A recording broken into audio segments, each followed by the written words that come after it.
Listo, vamos a empezar entonces con lo que íbamos.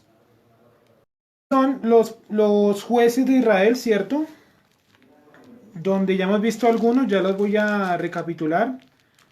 Jueces 9. Bueno, creo que realmente es jueces 10. Jueces 10. Dice el 10. Vamos a leerlo hasta el 5, que es muy diciente, es muy corto. Realmente no tiene así mayor problema interpretativo, porque no cita, digámoslo, nada en cuanto a la interpretación. Todo es en cuanto a acontecimientos históricos. Y dice así, jueces 10, del 1 al 5, dice, después de Abimelech, ¿cierto? Que era el último juez que habíamos observado la semana anterior, cuando dijimos que Abimelech era uno de los hijos de Gedeón, que ese hijo de Gedeón se revolucionó, ¿verdad?, contra la casa de su padre, mató a un montón de sus hermanos, 70 hermanos, y se proclamó el rey. Sí, luego entonces uno de las ciudades que él había dominado se le rebelaron, porque él estaba siendo muy duro con ellos, y la ciudad cuando se le rebeló, pues lo quitó de ese reinato, ¿cierto? Posteriormente, pues cómo termina Ahimelech, trata de reprimir una ciudad, creo que es Siquem, trata de reprimirla, y en medio de la reprimenda, pues, ¿qué es lo que sucede? Que eh, Abimelech, ¿cierto? Es herido por el golpe de una rueda de molino en la cabeza, provocado porque una mujer se lo lanzó, y termina muriendo, ¿cierto? Donde él dice, mátame antes de que, como tal, pues venga una mujer y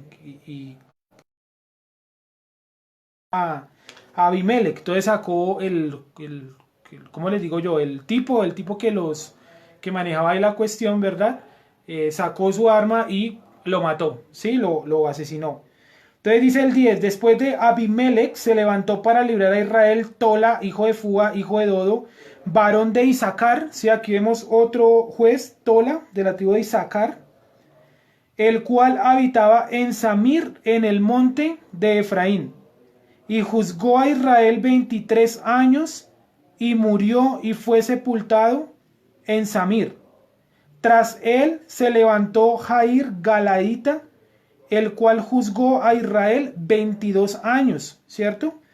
Este tuvo 30 hijos, otro con una gran cantidad de hijos, que cabalgaban sobre 30 asnos y 30 ciudades que se llaman las ciudades de Jair hasta hoy, las cuales están en la tierra de Galaad. Y murió Jair y fue sepultado en Camón. Entonces ahí vemos otros dos jueces, el primero es Tola y el segundo es Jair. ¿Qué tiene de curioso Jair? Que tiene bajo su dominio, bajo su poderío, ¿no?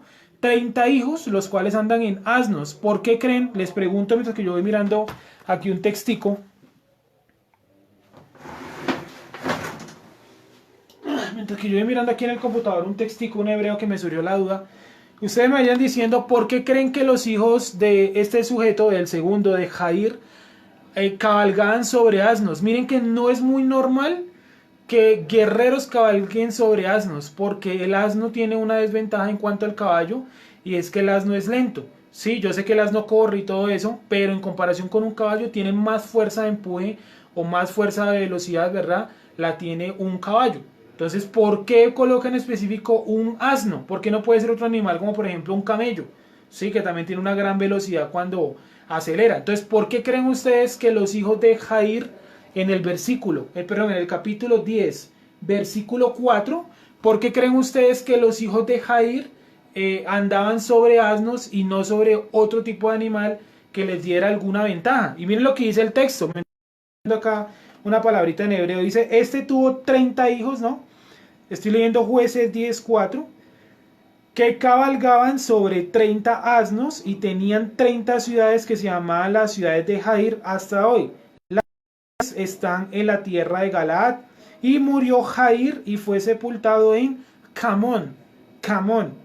Sí, entonces fue sepultado en Camón. Fue sepultado en Camón. Bueno, esa es la palabra que iba a mirar, ese Camón. Yo pensé que era Cades, pero no es Cades, es Camón.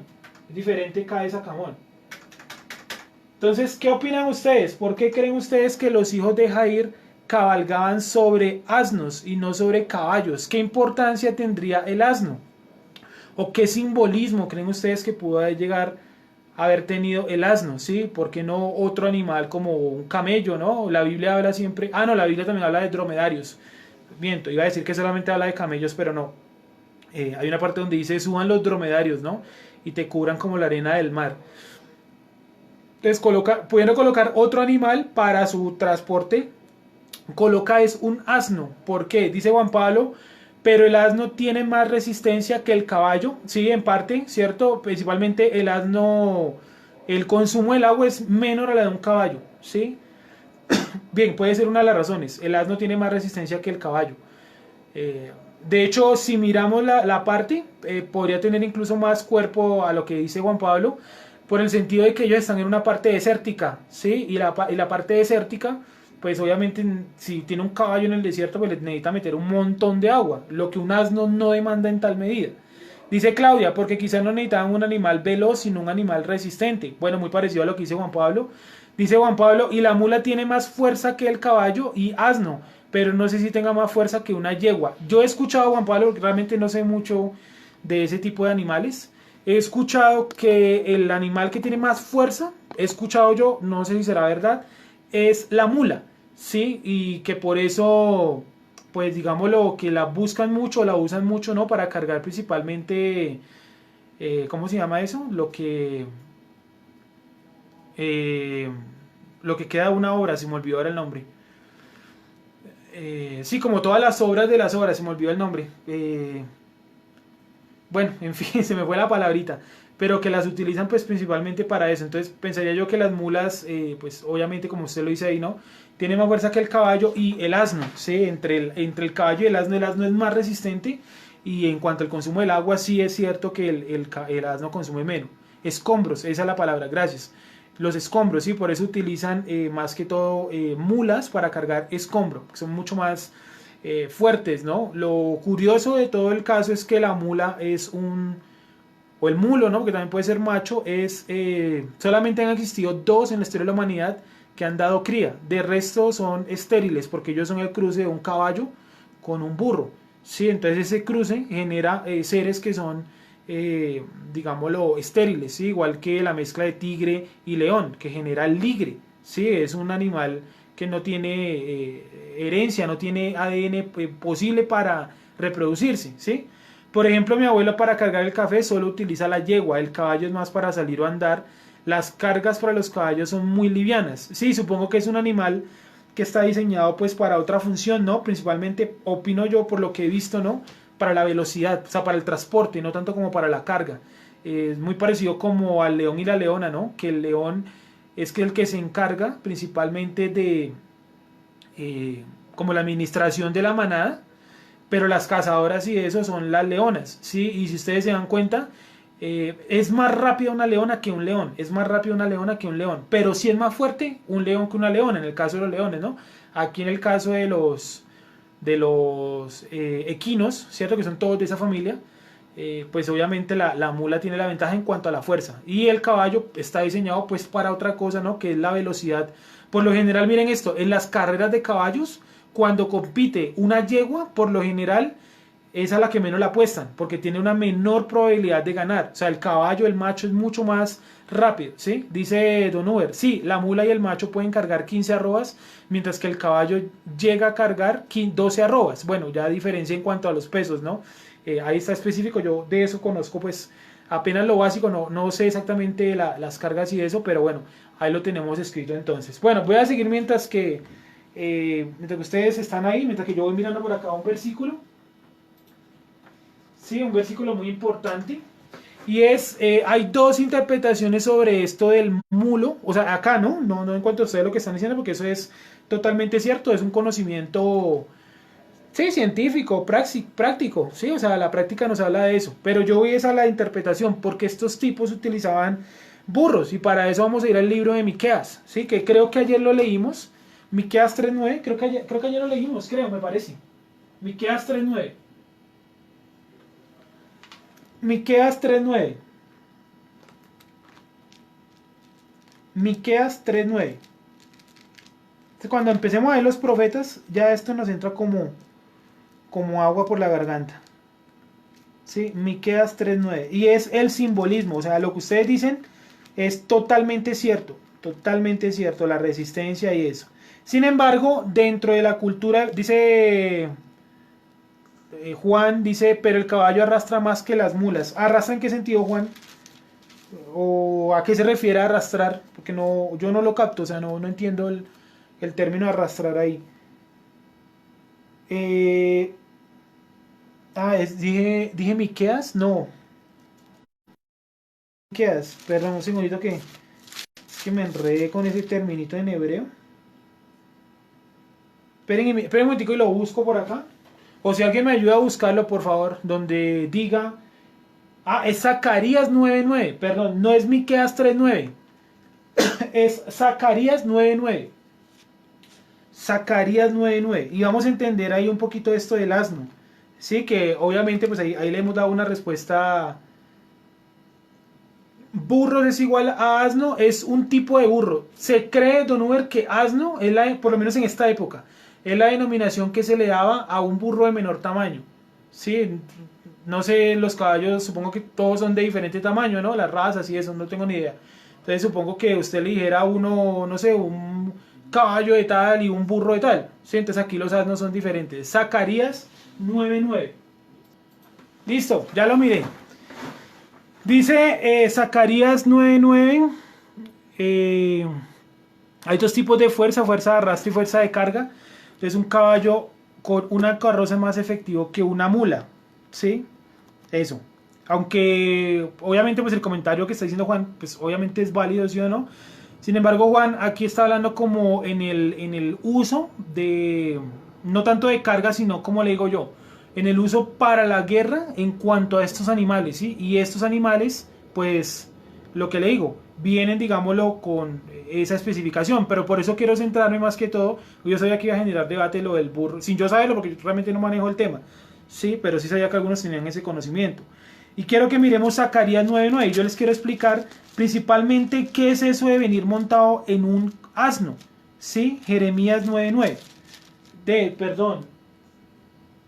Zacarías 9:9. Estoy enredado porque es que ese término cadmón me parece que es muy similar a un término que hay en la Torah, pero bueno, no lo tengo ahorita, después lo miramos. Dice, alégrate mucho, Zacarías 9:9. Alégrate mucho, hija de Sión. Da voces de júbilo, hija de Jerusalén. He aquí tu rey vendrá a ti, justo y salvador, humilde, y cabalgando sobre un asno, sobre un pollino de asna. Entonces, ¿qué creen ustedes que puede representar? Ya no la fuerza y eso, sino a nivel representativo, a nivel simbólico. ¿Qué creen ustedes que puede representar el asno? Ahora sí, para que nos metamos en materia, porque estos tipos... es que macho y mula son el resultado. Sí, exacto, como lo mencionamos ahorita. Entonces, dejemos a un lado esa discusión que es muy interesante, pero nos desvía un poquito del punto y es, ¿por qué creen ustedes ahora en cuanto a el simbolismo, en la representación? ¿Por qué creen que dicen que el rey, o sea, en este caso el Mashiach, ¿cierto? Y allá en el libro de jueces, los hijos de Jair, ¿por qué dicen que montaban sobre burros? ¿Por qué los tipos no montaron sobre otro? Bueno, ya dijeron, bueno, la resistencia y eso. Pero vamos a manera más simbólica. ¿Qué creen ustedes que puede representar el burro o el buey? ¿Qué creen ustedes, perdón, el burro o el asno? ¿Qué creen ustedes que puede representar? ¿Qué representación tiene? Para eso, ¿qué nos toca hacer? Nos toca mirar la palabra en hebreo. En la palabra en hebreo encontramos un poquito, pero no lo encontramos todo. Les quiero mostrar. Zacarías 9:9. Ya les muestro.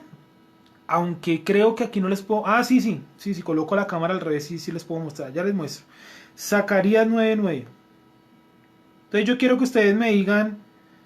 ¿qué creen ustedes que puede simbolizar el asno a nivel interpretativo? No a nivel de fuerza y eso, porque ya dimos el debate y han quedado ya algunos puntos claros. Pero a nivel de fuerza, ¿qué creen ustedes que puede representar?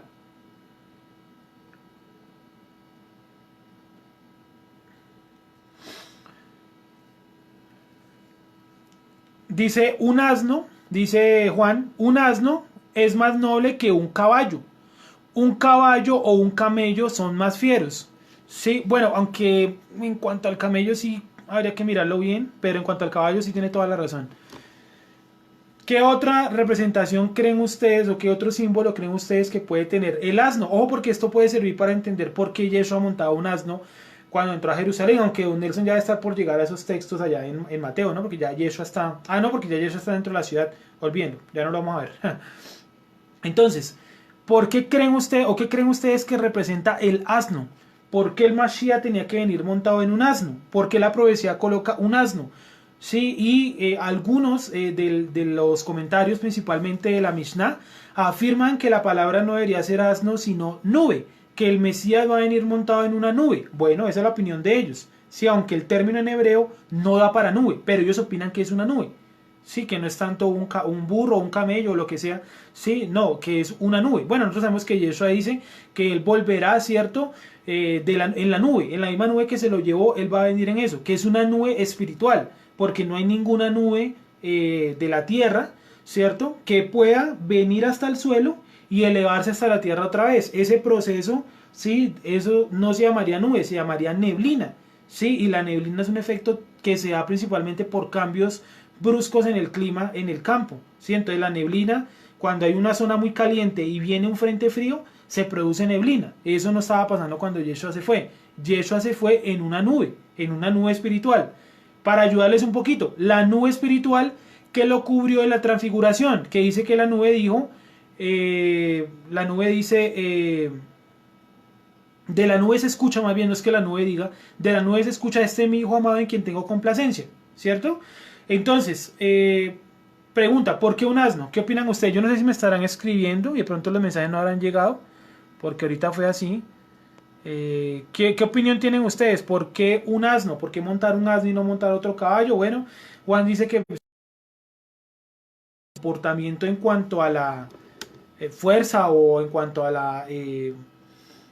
como les digo yo, como al comportamiento de ese animal, ¿cierto? Que uno es noble y que el otro es un poquito más agresivo, sí, pero no sé ustedes qué opinen, qué dicen ustedes, a ver, escriban ahí los comentarios, ¿sí?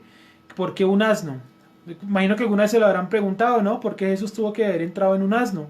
Y si realmente la gente que lo vio entrar entendió la profecía. A mi modo de verlo, yo pienso que sí. Don Nelson dice que tal vez no, porque él dice que esa gente que lo recibió pudo haber sido la misma que después reclamó que liberaran a Barrabás. Puede tener razón, ¿sí? Sin embargo, yo creo que la gente sí entendió la profecía porque para mí, utilizaron un término que es Hoshianá. Y el término Hoshianá, pues es un término que es bastante pesado porque solamente creo que lo utiliza 2 o 3 ocasiones en los Salmos. Y es una palabra que indica que el Mesías venga ya, o el Mesías vino ya. Y si tú le dices a alguien el Mesías vino ya, pues es una palabra de bastante calibre, ¿sí? No es una frase suelta como yo creo en Dios o cúrame o mándame a las naciones, ¿sí? El Mesías vino ya es una frase de mucho peso, más que todo para judíos del siglo I. No estamos hablando de gente torpe, ¿sí? Sin embargo, pues ahí tenemos esas diferentes opiniones. Dice, el asno podría representar, dice Claudia, una forma de gobierno con humildad y emociones equilibradas. Bueno, sí, sí, válido, pero hay una cosa más que les dije que miráramos en el hebreo, ¿cierto? Resulta que la palabra burro, ¿cierto? La palabra asno, esperen un segundito, allá en Zacarías, la palabra asno, ustedes la pueden ver ahí, es la palabra jamor. Sí, bueno, y dice que es de color rojizo. Sin embargo, esa palabra tiene una raíz, ¿cierto? O está emparentada con esta palabra. Y es la palabra jamar, que significa fermento. Fermento. Entonces, lo que le quiero decir es que el nombre o la palabra para asno está relacionada a la palabra fermento. Y él entra el primer día de los panes sin levadura a Jerusalén sobre fermento. Un asno, eso es lo que significa o representa la palabra asno, ¿cierto? La raíz, fermento, ¿sí? Fermento. Entonces, ahora que yo les he dado esa idea, ¿qué pueden ustedes ver ahí? Dice Juan Pablo, puede que haga referencia a que es el rey de Israel. Exacto, estamos de acuerdo, pero me quedo corto de interpretación. Bien, hasta ahí está bien. Quiero leer sus opiniones. Entonces, acuérdense, la palabra asno está relacionada con la palabra fermento. Yeshua entró la primera fiesta de los panes, perdón, esa fiesta de los panes sin levadura, entró montado sobre un asno, fermento. ¿A qué hace referencia eso? A manera interpretativa, ¿no? Porque eso no fue que la gente vio y dijo, uy, asno, fermento, entonces esto representa eso, es algo simbólico, ¿sí? Prácticamente toda la escritura es simbólica. Ahora, en los tiempos de Yeshua, por ejemplo, como lo mencionó ahorita Don Nelson, era muy complicado que la gente cumpliera a la mejor manera la Torá. Por eso apareció la tradición. Miren esto, la tradición apareció en estos días, la tradición apareció el día que se desapareció el arca. Porque al no tener el arca había que justificar un montón de acciones. Por ejemplo, todas las pesas después de haberse perdido el arca, todas esas pesas se hicieron bajo la tradición y hasta el día de hoy se hacen bajo la tradición. ¿Sí? O sea, el Corbán Pesaj nunca más se pudo hacer. ¿Por qué? Porque no estaba el arca. ¿Vale? Entonces, al no haber el arca, era imposible llegar al cumplimiento total. Entonces, ¿qué tocó hacerlo? Mediante una manera interpretativa.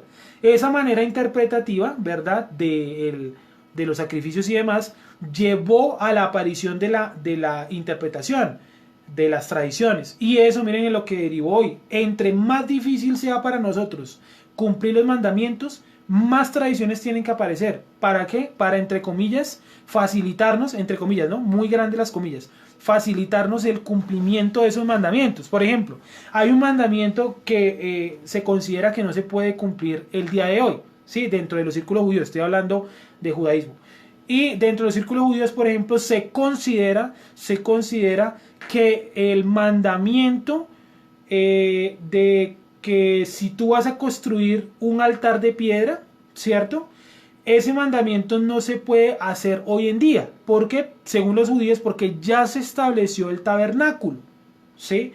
Esa es la opinión judía. O sea, ese mandamiento no se podría cumplir. Ese mandamiento está metido dentro de los 613 o más que son. ¿Sí? Dentro de la Torá. Sin embargo, la tradición, ¿qué dice? La tradición no toma el punto del tabernáculo. La tradición se lo salta. Y dice, hoy no hacemos sacrificio. ¿Por qué? Porque no está sacerdocio según el orden de Aarón. O sea, ellos también están buscando el sacerdocio según el orden de Aarón. No crean que es en vano. Investigaciones que han hecho, lo pueden buscar en internet y verán. Investigaciones que han hecho ellos en las tumbas de Caifás, de Anás, de toda la gente del siglo I, buscando los verdaderos levitas hoy en día. Y ahí surge algo llamado el Instituto del Templo. Personas señaladas de ser descendientes de la tribu de Leví. Sí, eso es bastante interesante. Pero todo eso es tradición. Acuérdense, la tradición aparece el día que se pierde el Arca de la Alianza. Porque al no poderse hacer los mandamientos que involucraban el Arca de la Alianza, toca colocarlo en un nivel interpretativo. Y el Eterno recibió eso a nivel interpretativo. ¿Por qué? Porque siempre el Eterno ha mirado que la intención del corazón. Y el mismo Talmud lo dice, que la última vez que se manifestó la presencia divina fue durante el reinado de Herodes el Grande. ¿Sí? Fue la última vez que se manifestó la presencia divina en un Yom Kippur. Resulta y pasa que nuestro Mashiach Yeshua nace durante el reinado de Herodes el Grande. ¿Qué quiere decir eso? Una vez colocado Yeshua en la tierra, inmediatamente el cumplimiento de las fiestas, ¿verdad? El cumplimiento, perdón, del Yom Kippurín tiene que pasar en relación al Mashiach. Ellos lo venían haciendo en relación no a la Torá, en relación a la tradición. ¿Cómo lo sabemos? Porque el arca se perdió en el libro de Jeremías. Es la última vez que aparece. En el libro de Macabeos también la menciona, que el profeta Jeremías la escondió en una cueva desconocida hasta el día de hoy, debajo de la ciudad de Jerusalén. ¿Listo? Dice Claudia, el fermento podría hacer alusión a la levadura. En el aspecto positivo de la levadura espiritual, las buenas obras como consecuencia a la obediencia a la Torá. Bueno, es una postura. ¿Quién da más opiniones?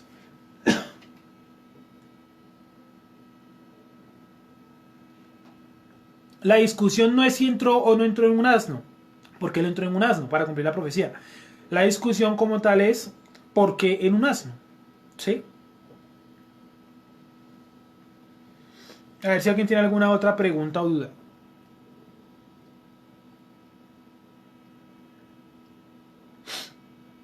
O aporte. ¿No? Bueno, entonces sigo. Entonces miren, el burro, ¿verdad? El asno representaba o representa dentro de la cultura hebrea, ¿cierto? Que nosotros lo que estamos haciendo es tratar de buscar la cultura hebrea, no el judaísmo. Dentro de la cultura hebrea, el asno, ¿cierto? Presentaba la fuerza pasiva de alguien. Es decir, por más poderoso que fuera una persona, ¿cierto? Por lo general se consideraba como alguien, eso tiene una palabra, como que es una persona altiva, que es una persona, hoy le decimos, ay, que es muy bufón, pero no, eso tiene otra palabra, que es una persona como que trata de mostrar su fuerza por todos los aspectos o sus fortalezas, sí, como una persona egocéntrica, como una persona engreída. Entonces el Mashiach, si fuese engreído, o el rey que era engreído, pues entraba en tremendas caravanas para mostrar que él tenía ese poder, ¿cierto?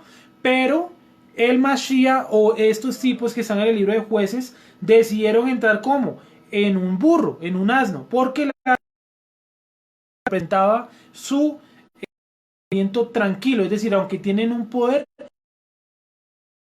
estarlo demostrando para que todos sepamos que él tiene el poder. Lo mismo, Yeshua entra en un burro, en un asno, a la ciudad de Jerusalén, y no entra montado en un carro tanque 760 israelí, ¿cierto?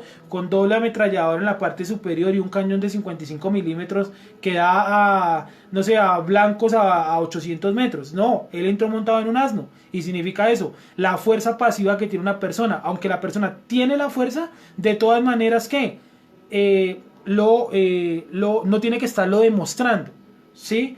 Y colocan este ejemplo, que esto sí lo cito de los comentaristas, creo que es del Talmud o la Mishnah, realmente, y dice lo siguiente, ojo lo que dice, un deja que su contrincante debata y él guarda silencio, ¿cierto?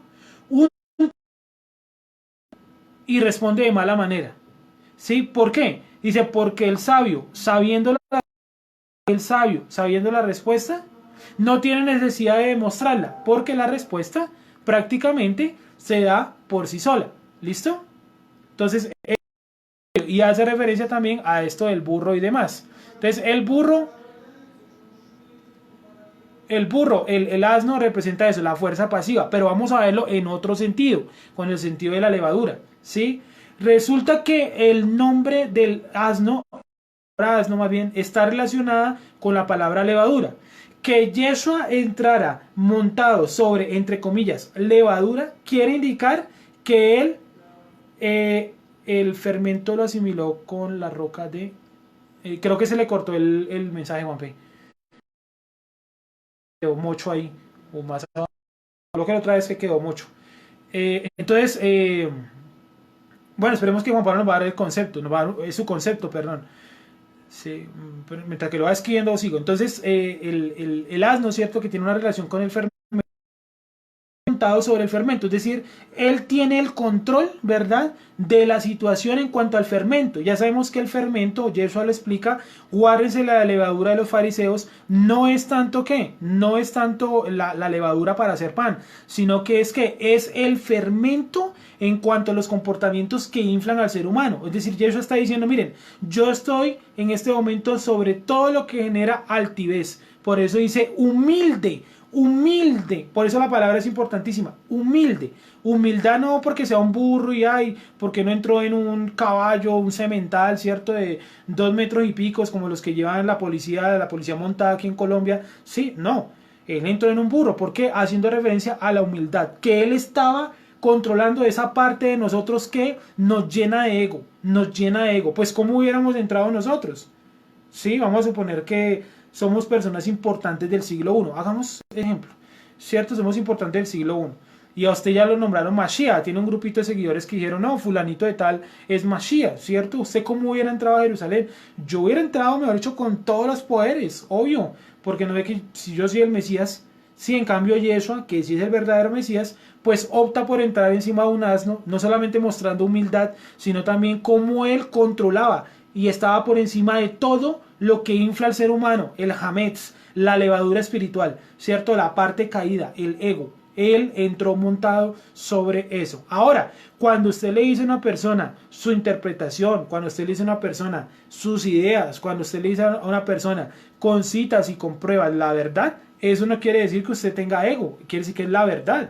¿cierto? ¿Cómo yo le voy a decir a una persona que el día domingo es el día de reposo? Porque no me digan que yo tengo ego. Si el domingo no es el día de reposo, hay que decírselo, ¿sí o no? Hay que decírselo, y eso no es ego.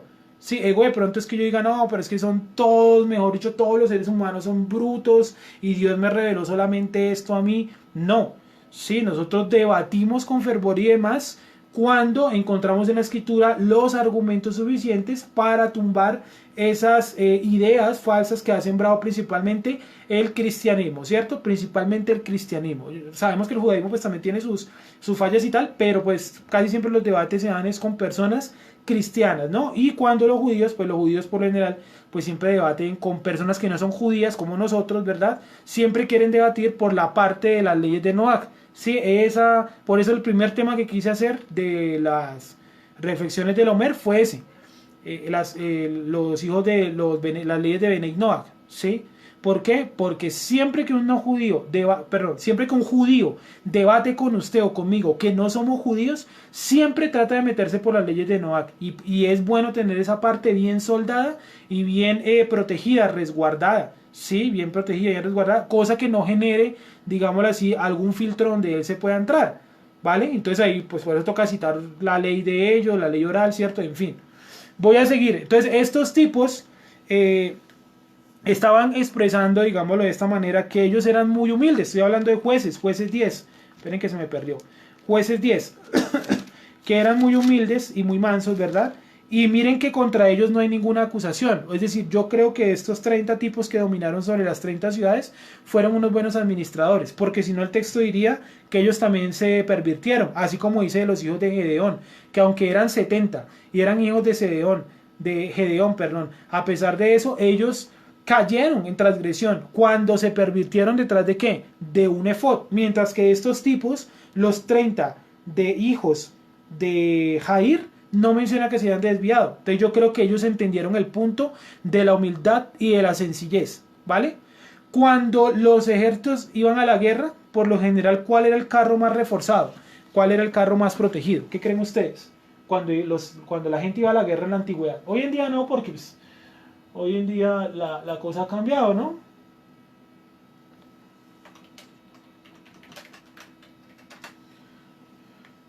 Si ustedes quieren saber más sobre la guerra y eso, se pueden leer un libro, es un libro secular, pero es uno de los libros que casi todos en alguna etapa de nuestra vida académica nos pusieron a leerlo, casi todos, y se llama El arte de la guerra, de Sun Tzu, sí, creo que se llama así, Sun Tzu, se llama el escritor, Sun Tzu.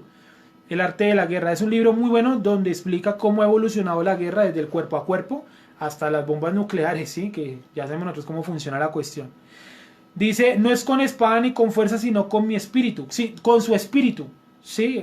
Supongo que su merced lo está citando en primera persona como el Eterno, ¿cierto? Entonces, no es con fuerza ni con poder, ¿sí o no? No es con fuerza ni con poder.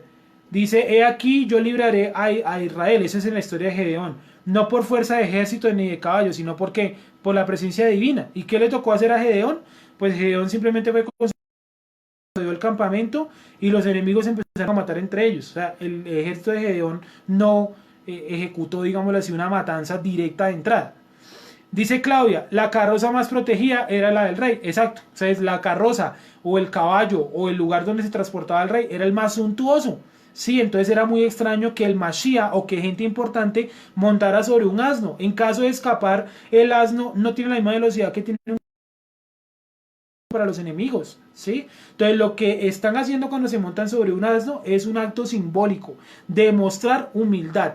Y en cuanto al Mashiach, sí va ligada, por ejemplo, en cuanto al nombre del asno, que es fermento, ¿verdad? Y ese fermento es que el Mashiach pues va montado sobre eso porque él domina por completo todo lo que a nosotros nos llena de ego y demás, y por eso dice que él es humilde, manso y humilde, no menso. Dice Juan Pablo, dice, el fermento lo relacionó con aquella peña, Selah, que Moshe golpeó, aquella peña que daba agua en sí para que el pueblo no muriese de sed. Por otra parte, Yeshua es aquel fermento o peña que trajo a nuestras vidas aquel agua que corre por medio de los corazones, la Torah. Bien, aquí creo que y lo vio muy parecido, pues no muy parecido, pero cogieron como por la misma ruta, la ruta alterna donde yo cogí, ¿cierto? La ruta alterna por donde cogió Claudia también, y es observar en este caso el fermento como algo positivo, y está bien. Sí, la explicación que nos da Juan Pablo, que escribió en el comentario que todos pueden leer ahí, sí, muestra claramente eso, que el Mashiach, relaciona el fermento con esa piedra, y esa piedra lo que trajo fue que agua, para que el pueblo no muriese de sed, y Yeshua es precisamente esa piedra, ¿no? Por eso le dice a la mujer, yo te daré a beber agua, agua que no han bebido tus padres, y agua que el que la beba no le vuelve a dar sed. ¿Sí? ¿Hablando de qué? De la interpretación de la Torah que la trajo Yeshua a nuestros corazones, porque usted está detrás de ese celular, usted tiene su celular así en su mano, allá apuntándose a su cara, principalmente porque Yeshua reveló el misterio o el secreto que incluía la Torah, ¿cierto? O sea, no fue que usted llegó a la Torah y todos hubiéramos pasado por ahí, pero no, nosotros cogimos fue por la ruta alternativa, y la ruta alternativa acá fue la que nos están colocando acá los muchachos en los comentarios, y es que Yeshua, ¿verdad?, nos trajo a nosotros la revelación de la Torah, que es esa agua. Acuérdense que Yeshua le dice, no, porque todo aquel que mi beba, de su interior correrán ríos de agua viva, y la palabra agua, la raíz de la palabra agua, no, la raíz de la palabra Torah es Yará, que significa agua corriente, o literalmente significa esto, un riachuelo, ¿sí? Un riachuelo. Entonces de su interior van a correr esos riachuelos de interpretación de Torah, ¿sí? Vale, bien, creo que ha quedado claro lo del asno y lo de la piedra y lo del agua, ¿no? Dice el 6, vamos a la historia de Jefté. Hasta ahí quiero hacer este pequeño resumen. Miren, esos son los jueces que hemos visto: Otoniel, Aot, Samgar, Débora y Barak, ¿cierto? Los coloqué como uno solo. Gedeón, Tola y Jair. ¿Listo? Tola y Jair. Ahora vamos para el número 8, Jefté.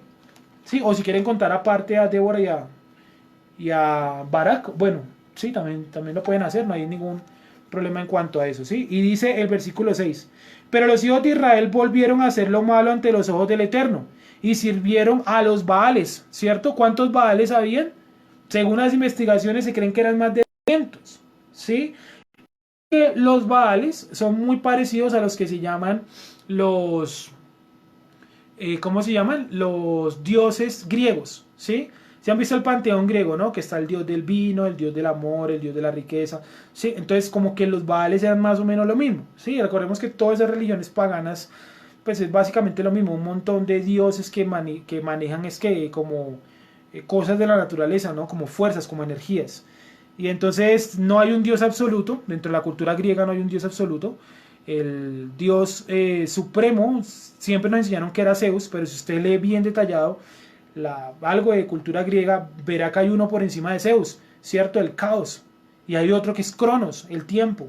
Entonces como tal es muy complicado notar cuál es el dios principal de los griegos, porque todos están a la misma altura, todos manejan más o menos el mismo sentido, ¿sí? El manejo de diferentes tipos de fuerzas, y los Baales son esos. Entonces dice, pero los hijos de Israel volvieron a hacer lo malo que ante los ojos del Eterno, y sirvieron a Baales y a Astarot, ¿cierto? Astarot. Eso lo vamos a ver después, creo que es como en la siguiente clase, esperen a ver. Bueno, después por ahí vuelve a salir el problema con Astarot. ¿Por qué? Que yo siempre les digo, Acera, Astarte, Semírami, Astarot, ¿cierto? La diosa madre son la misma. Pero ¿por qué le cambian el nombre? Aquí Astarot está relacionada a algo que hasta el día de hoy se practica, y es la lectura de las cartas astrales, es decir, lo que llaman popularmente Tarot, ¿sí? Tarot. Los cabalistas de la Edad Media, ellos fueron los que ayudaron a solidificar el Tarot. Tal vez no como práctica mágica o religiosa, pero el conocimiento central sí. Y ellos decían que el tarot era prácticamente como usted coger las letras hebreas, ¿cierto? Y usted darle la vuelta para encontrar todo lo oculto. Eso es lo que ellos opinan, yo no opino eso. Sí, yo lejos de tarot y esa vaina, eso es brujería. Sí, pero los cabalistas opinan eso. Yo me distancio de ese pensamiento cabalista. Y por eso la palabra tarot al revés de la palabra torat. Sí, si ustedes se dan cuenta. Por ejemplo esta, ¿sí? Ahí dice Torat, que al revés pues sería Tarot, ¿cierto? Esa es una cuestión digámoslo, cabalística de la Edad Media. Y eso, obviamente, yo no lo comparto, sí, para mí no tiene ningún tipo de sentido, ¿sí? Y veo que el culto a esta diosa sigue estando presente. Dice, y a Astarot, a los dioses de Siria, a los dioses de Sidón, a los dioses de Moab, a los dioses de los hijos de Amón y a los dioses de los filisteos, y dejaron al Eterno y no le sirvieron. O sea, se entregaron a todos los dioses que los rodeaban. Y dice el 7, y se encendió la ira del Eterno contra Israel y los entregó en manos de los filisteos y en manos de los de Amón, los cuales oprimieron y quebrantaron a los hijos de Israel en aquel tiempo. 18 años. O sea, eso duró la opresión de las demás naciones. 18 años. A todos los hijos de Israel que estaban al otro lado del Jordán, en la tierra del amorreo que está en Galaad. Está diciendo la ubicación de dónde fue la opresión. Para hacer también guerra contra Judá y contra Benjamín y la casa de Efraín, y fue afligido Israel en gran manera. Entonces los amonitas llegaron a un punto donde esos manes se desbordaron, se multiplicaron hasta donde no más pudieron, y allí, ¿verdad?, le hicieron guerra a las dos casas de Israel. Y bueno, aquí no podemos hablar todavía de dos casas, pero le hicieron guerra a las tribus de Israel y las derrotaron y las oprimieron 18 años. Entonces los hijos de Israel clamaron al Eterno diciendo, nosotros hemos pecado contra ti, porque hemos dejado a nuestro Dios y servido a los Baales. Sí, claro, o sea, ellos se dieron cuenta que todo ese desastre, pues había venido a causa de ¿qué? A causa de haberse contaminado o demás con estos dioses paganos, ¿no? Dice el 8, 9, el 10. De los hijos de Israel, porque hemos dejado nuestro Dios. 11. ¿No habéis sido oprimidos de Egipto? De los amorreos, de los amonitas, de los filisteos, de los de Sidón, de los de Amalek y de los de Maón, y clamando a mí, ¿no os libré de sus manos? Sí, ahí no especifica mediante quién el Eterno respondió, porque no fue que el Eterno le habló a todo el pueblo. No, ni siquiera pasó en el Sinaí, ¿no? En el Sinaí él habló las 10 elocuciones y después habló en particular con Moisés, porque el pueblo se lo pidió, ¿no? Dice, no, no hable más Dios contigo, sino que hable, no hable más Dios con nosotros, sino que hable únicamente contigo, porque aquí nosotros no podemos soportar esta voz porque estamos temblando de miedo. Sí, Moisés, ¿cómo creen que estaba? También temblando de miedo, obvio. Sin embargo, pues Moisés tuvo, digámoslo así, el carácter o la fuerza espiritual, ¿no? Esa comunicación con el Eterno, lo que es muy interesante porque muestra entonces el nivel espiritual, como lo estamos hablando esta mañana, el nivel espiritual que tiene Moisés, el nivel espiritual que maneja Moisés es tan alto que es el único de los 600,000 personas que salieron de Israel, todos antepasados nuestros, que tiene la capacidad de pararse delante del Eterno y poder recibir esa información. Yo no sé si entender, ¿sí? No sé si entender, uno supondría que sí, o sea, yo supongo que Moisés entendió. Sin embargo, no me atrevo a afirmarlo. Es un debate que tengo con Moisés. Entendió todo lo que le transmitieron. No por rebajar a Moisés, porque ni más faltaba, ¿no? Pero de todas maneras la Torah es un código muy, muy grueso, ¿no? Para que un solo ser humano pues pueda interpretarlo absolutamente todo. Sí, eso pues para mí, digámoslo, yo lo dejo ahí en remojo. Ahí sí, si quieren dar su opinión, yo los leo. Si ustedes creen que Moisés entendió todo lo que recibió en el Sinai, mi opinión parcial a esta hora, ¿cierto? Siendo las 4 y 5 de la tarde, es que él tal vez no entendió todo. Es mi opinión. Sí, es que tal vez él no entendió todo. Y yo lo enfoco por este lado. Por ejemplo, los mandamientos. Él lo puede entender, pero en cuanto a la práctica, para entenderlo más, pues no lo puede ejecutar, por razones lógicas, ¿no? Entonces, pues no sé, yo entendió todo, sin embargo no descarto que Moisés haya entendido todo. ¿Qué nos dicen las fuentes, los comentaristas y demás? Nos dicen que Moisés duró realmente allá arriba en el cielo 40,000 años, que no fueron 40 días. ¿Por qué 40,000 años? Porque un día allá es como 1000 años acá, y 1000 años allá es como un día acá, ¿sí? Y en ese lugar donde él recibió la Torah, pues si se demoró tanto tiempo, pues uno supondría que sí entendió pues muchísimo más de lo que se debería entender, ¿no? Esa es mi opinión. Yo veo que tal vez Moisés, pues él recibió todo, ¿no? Transmitió absolutamente todo lo que recibió. Eso sí, no hay duda alguna. Desde Génesis capítulo 1, versículo 1, hasta el último pasaje de Deuteronomio 34. Pero yo sí tengo mi discusión conmigo mismo si Moisés entendió todo lo que le transmitieron. Sigo. Dice, voy en Jueces 10, 13. Dice, mas vosotros me habéis dejado y habéis servido a dioses ajenos, por tanto, yo no os libraré más. Andad y clamad a los dioses que os habéis elegido, que os libren ellos en el tiempo de vuestra aflicción. Que os libren ellos en el tiempo de vuestra aflicción. O sea, está diciendo Dios, ustedes le estaban orando a otros dioses, pues vaya, háganlo, ¿cierto? Vaya, háganlo. Muy parecido a lo que dice después Elías, ¿sí? Cuando dice, si ustedes creen que sírvalo, pero si ustedes creen que Dios, que el Eterno es Dios, pues vayan, sírvalo. El problema no era ese, el problema era que estaban mezclando los dos cultos, y Elías lo dice así, ¿sí? 14. Andad y clamad a los dioses que os habéis elegido, que os libren entre ellos en el tiempo de vuestra aflicción. Y los hijos de Israel respondieron a Jehová, hemos pecado, haz tú con nosotros como bien te parezca. Solo te rogamos que nos libres en este día. O sea, estaban tan presionados, tan oprimidos, que pidieron fue liberación inmediata. Así no les escucharon ninguna otra oración. Es decir, quita a nuestros enemigos, así sea que después nos mates, pero quítanos a esa gente de encima. Y quitaron de entre sí a los dioses ajenos y sirvieron al Eterno, y él fue angustiado a causa de la aflicción de Israel. Y ahí vamos a parar, porque este texto lo he visto en esos libros, o en esas fuentes, ¿no?, que se llaman 100 contradicciones bíblicas, ¿sí? O 100 cosas que los religiosos no quieres que sepan de Dios, ¿sí? Son hechos por ateos, pero ateos muy vulgares, ¿sí? Vulgares en el sentido de que es una tontería lo que citan, pero este texto sí está interesante. Ustedes miren lo que dice, y creo que ya vamos terminando, ¿vale? Para no alargarnos más del tiempo que tenemos para esta clase. 49, así hasta los 55 terminamos, ¿vale? Dice 16, y quitaron de entre sí los dioses ajenos, ¿cierto? Y sirvieron, fue angustiado a causa de la aflicción de Israel. Él fue, o sea, Dios fue, porque aquí todavía no ha aparecido Jefté, Dios fue angustiado a causa de la aflicción de Israel. ¿Cómo así que fue angustiado a causa de la aflicción? Fue angustiado a causa de la aflicción.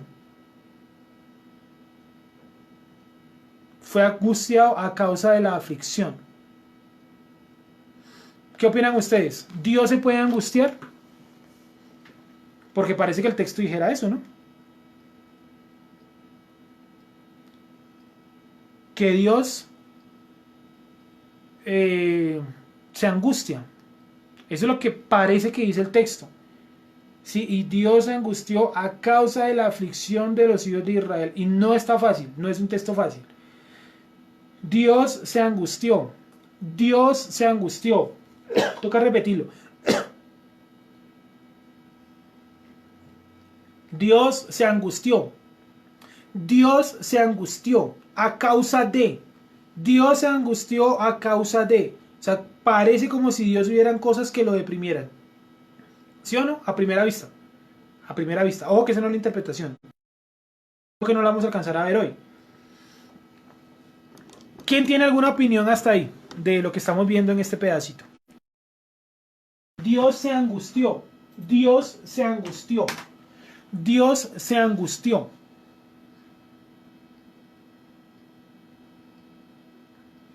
Dice, sí, sé que me está hablando, ya me está hablando de lo de Moisés. Dice Juan Pablo, en cuanto a lo que estamos hablando ahorita de Moisés, si entendió o no entendió.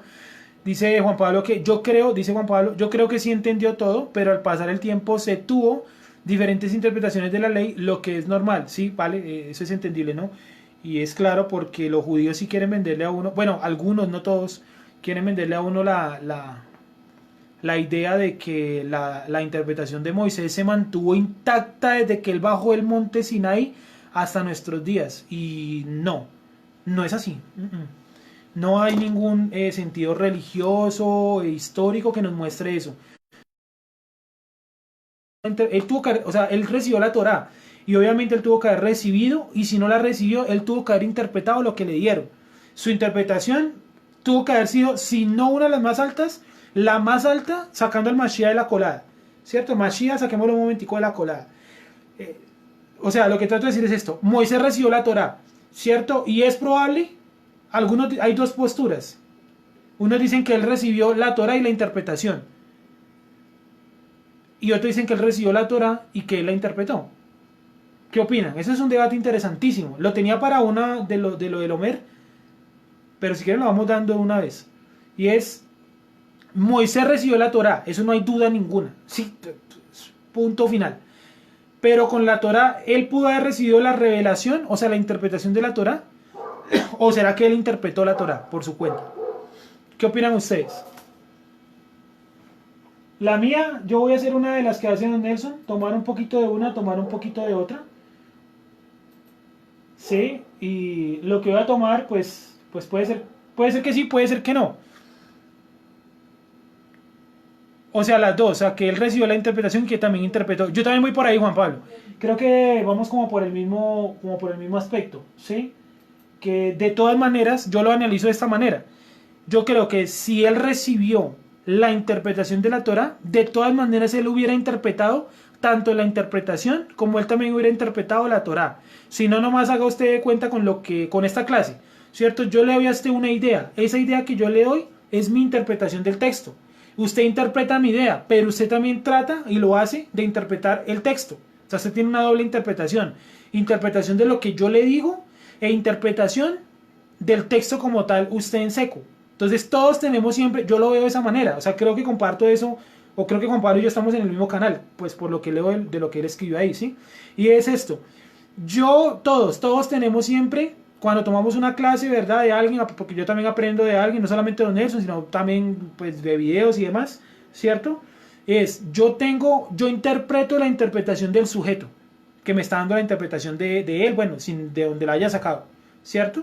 Yo interpreto esa interpretación, pero yo por mi cuenta también trato de interpretar el texto y luego trato de unificar todo lo que tengo sobre la mesa para sacar un concepto mucho más concreto, pues así lo veo yo, ¿no? ¿Ustedes qué opinan? Juan Pablo dice que las dos, o sea, las dos opciones podrían ser válidas, o sea, las dos al tiempo. ¿Qué opinan ustedes? ¿Moisés recibió la interpretación de la Torá o él interpretó la Torá? ¿Qué opinan? Creo que ha llegado la hora entonces de terminar. Entonces vamos a quedar ahí. Yo quiero que usted sea esta semana, aparte de leer el Salmo 74, que fue lo de esta mañana, por favor léanlo, que ustedes puedan leer el versículo, esperen un segundito, el versículo 16, ¿sí? Y quitaron de entre sí a los dioses ajenos, hasta ahí no hay nada raro, y sirvieron al Eterno. Y él fue angustiado a causa de la aflicción de Israel. Él está haciendo referencia al Eterno. No está haciendo referencia a Jefté, porque Jefté ni siquiera va a aparecer 3 versículos más abajo. ¿Sí? Entonces, por favor, esta semana búsquenlo, investiguenlo y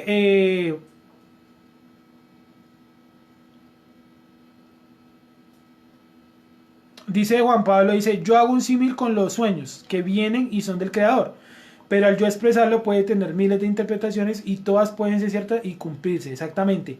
Corrémonos lo que nos dice, creo que es el Pirkei Avot, o tal vez el Talmud, donde dice que en la época del templo, o sea, en la época en la que vivió Yeshua, habían 27 interpretaciones. En muchísimas ocasiones los sabios contaban sus sueños a cada uno de los 27 por aparte, y cada uno le daba su interpretación, y la interpretación del sueño en todos los casos se cumplían las 27, porque todos tenían ese don de profecía para interpretar los sueños. ¿Sí? Eso también lo vamos a ir viendo en cuanto veamos el don de la profecía. Dice Claudia, recibió ambas, tanto la Torah como la interpretación, para poderla enseñar e indicar la aplicabilidad de la ley. ¿Listo? Tomó por esa postura. Vale. Entonces, vamos a analizarlo esta semana y léanse. ¿Cómo así que el Eterno se afligió? Ahora resulta que Dios se nos aflige.